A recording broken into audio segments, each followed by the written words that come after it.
Assalamualaikum warahmatullahi taala wabarakatuh. Baik, alhamdulillah kita bersyukur dapat kita berjumpa pada pagi ini. Moga-moga Allah Subhanahu wa taala sentiasa merahmati kita insya-Allah. Okey, tuan-tuan yang dirahmati Allah, pada pagi ini kita nak kongsikan bagaimana cara untuk kita mengi'rab ataupun mencerakinkan setiap perkataan yang ada dalam sesuatu ayat dalam bahasa Arab, ya. Okey.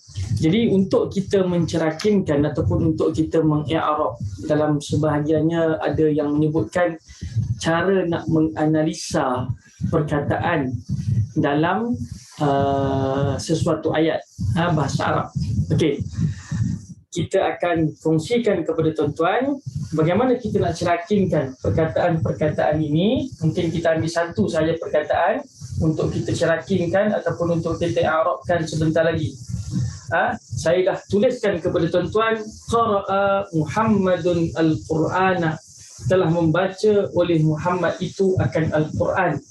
Jadi kita nak i'rabkan ataupun kita nak cerakinkan kalimat Al-Qur'ana. Bagaimana kita nak cerakinkan perkataan ini ataupun kita nak i'rabkan perkataan ini? Maka ketika mana kita nak mengi'rab perkataan itu, kita kena melihat 4 poin yang penting. Yang pertama, kita nak selesaikan jenis perkataan dia.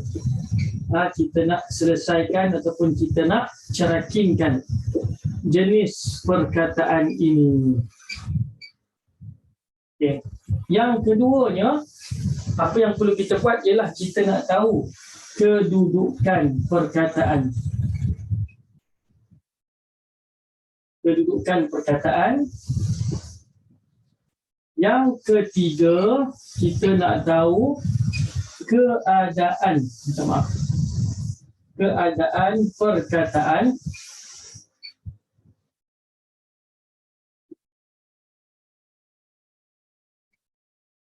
Dan yang keempatnya, kita nak tahu tanda pada perkataan tersebut.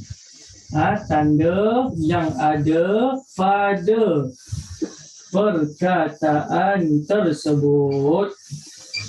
Okey, tuan-tuan yang dirahmati Allah Subhanahu wa taala. Jadi kita kena rungkaikanlah 4 perkara ini pada perkataan Al-Quran ini. Qara'a Muhammadun Al-Qur'ana. Pertama sekali kita terjemahkan dahulu sebab ini bukan bahasa Melayu. Qara'a kita terjemahkan telah membaca. Okey, sebab dia pasen ataupun fi'il madhi. Muhammad ini nama orang. Al-Quran ini Al-Quran lah. Bahasa kita pun sebut dengan kalimat Al-Quran ataupun perkataan Al-Quran. Baik, sekarang ni kita nak cerakinkan Al-Quran ini. Pertama, apa yang perlu kita buat ialah kita nak tahu jenis perkataan itu. Pertama sekali kita nak tahu jenis dia. Apakah jenis perkataan Al-Quran ini? Adakah dia isim ataupun dia fi'il ataupun dia haraf? Pertama, dia daripada jenis isim. Okey. Yang keduanya, kita nak tahu kedudukan perkataan tersebut. Apakah kedudukannya? Kedudukan. Okey, kedudukannya tuan-tuan ialah dia adalah maf'ulun bih. Maf'ul bihi. Saya sebutkan begini, ya. Kedudukan dia maf'ul bihi. Yang ketiga yang kita nak tahu ialah keadaan perkataan ini. Keadaan dia. Kalau kita kata dia maf'ulun bih, maka keadaan maf'ulun bih itu apa dia? Marfu' ke mansub ke majrur? Dia adalah mansub. Baik, dan yang terakhir yang kita nak rungkaikan ialah tanda mansubnya itu. Tanda yang ada. Tanda ni maksudnya tanda baris lah. Ataupun tanda yang ada pada perkataan ini. Kalau kita tengok pada Al-Quran, tanda yang ada pada hujung perkataannya ialah tanda fathah. Dan fathahnya itu jelas, tuan-tuan, ya, fathah. So, inilah yang kita namakan sebagai cerakin ataupun i'rab sesuatu perkataan. Jenisnya isim, kedudukannya maf'ul bihi, keadaannya mansub, dan tanda mansub dia itu ialah dengan tanda fathah. Jadi selepas kita dapat rungkaikan 4 perkara ini, barulah kita buat dalam bentuk ayat. Yang biasanya kita tengok cara i'rab sesuatu perkataan dengan cara tradisional, dia akan i'rab dalam bentuk ayat. Tapi tak apa, kejap lagi kita akan pergi cara tersebut insya-Allah. Baik, kita patah balik kepada Muhammad. Kita ambil yang ujung dulu, baru kita ambil yang tengah-tengah. Okey, tuan-tuan yang dirahmati Allah, kita buatkan garis macam ni, titik supaya dia tidak bercampur. Okey, tengok kalimah Muhammad. Jenis perkataan kalimah Muhammad ini apa? Jenisnya isim. Okey, dia daripada jenis isim. Kedudukan dia apa dia? Kedudukannya ialah fa'il, pelaku. Dalam bahasa kita sebut sebagai pelaku. Keadaannya apa? Keadaannya marfu'. Dia bukan mansub, dia marfu'. Okey. Tanda yang ada pada marfu' dia ialah tanda baris dhammah. Okey, itu yang ada pada kalimat ini ataupun kalimat Muhammad. Baik, kita pergi kepada kalimat qara'a pula.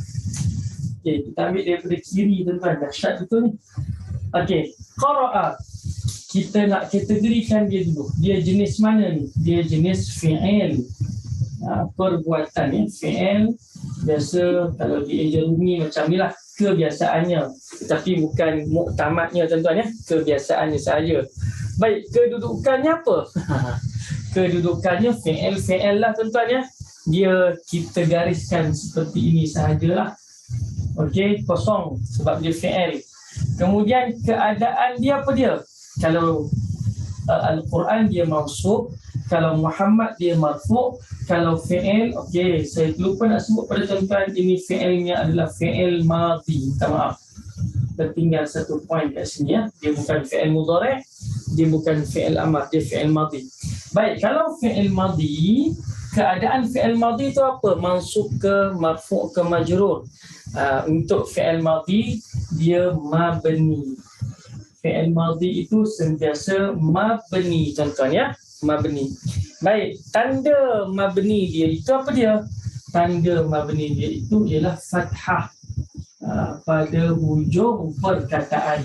Baik, bagi orang yang mungkin pertama kali berkenalan dengan tanda itu apa dia?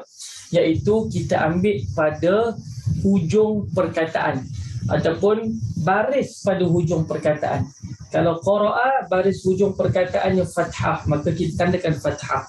Kalau Muhammadun, baris hujungnya dhammah, maka kita kata tandanya dhammah.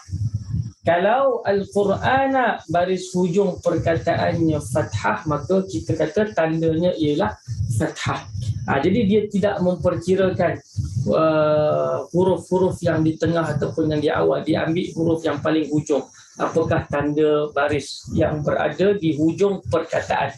Baik tuan-tuan, jadi daripada sini kita sudah cerakinkan kalimat qara'a, kemudian kalimat Muhammad dan juga kalimat Al-Qur'ana. Inilah yang kita namakan cerakin ataupun i'rab.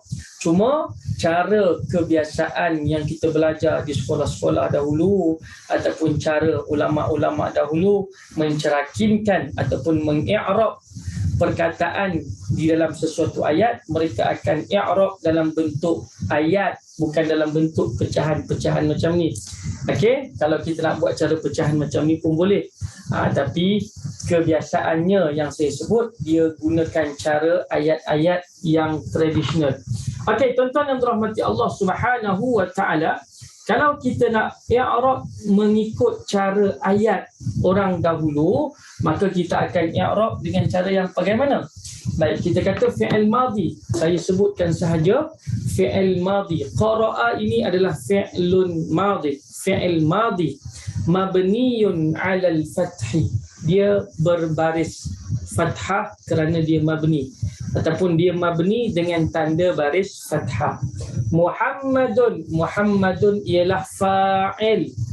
Dia adalah fa'il marfu'un wa 'alamatu raf'ihi dhammatun zahiratun fi akhirih.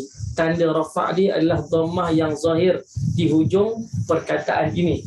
Al-Qur'ana, Al-Qur'ana ini adalah maf'ulun bihi mansubun wa alamatu nasbihi, dan tanda nasab dia apa dia?